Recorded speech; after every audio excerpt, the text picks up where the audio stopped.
ইয়াতে বিভিন্নজন বক্তাই বিভিন্নজন আদিলোকে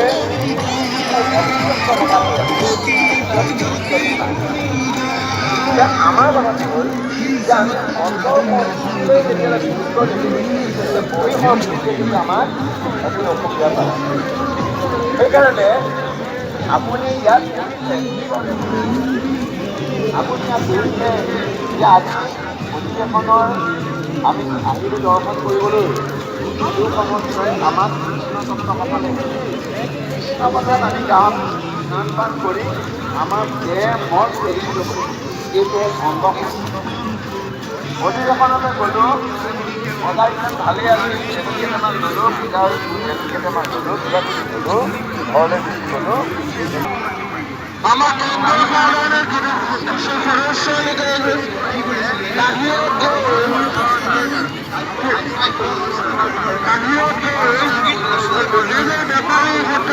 বেপাৰী আছে দোকানীবোৰ আছে সেই দোকানীবোৰক অত্যাচাৰ কৰি কাপোৰ কানি কাঢ়ি আনিছে বুলি আমি জানিব পাৰিছোঁ। যাতে তেনে কাম নকৰে তাৰ মানে আপোনাৰ সেৱা কৰিছোঁ কৃষ্ণ আপোনালোকে জানে আৰু যদি তেওঁলোকে কোনো সদাশয় ব্যক্তিয়ে কয়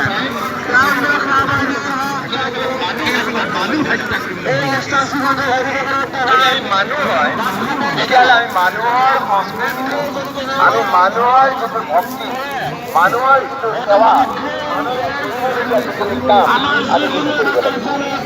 সেইকাৰণে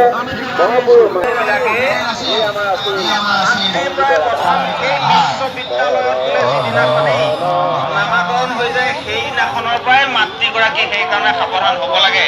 মাতৃৰ শ্ৰেষ্ঠত্বটো সকলোতকৈ ওপৰত দি দিছে। তাৰমানে ভগৱন্তৰ পিছতেই বোলে পিতৃ আৰু মাতৃ।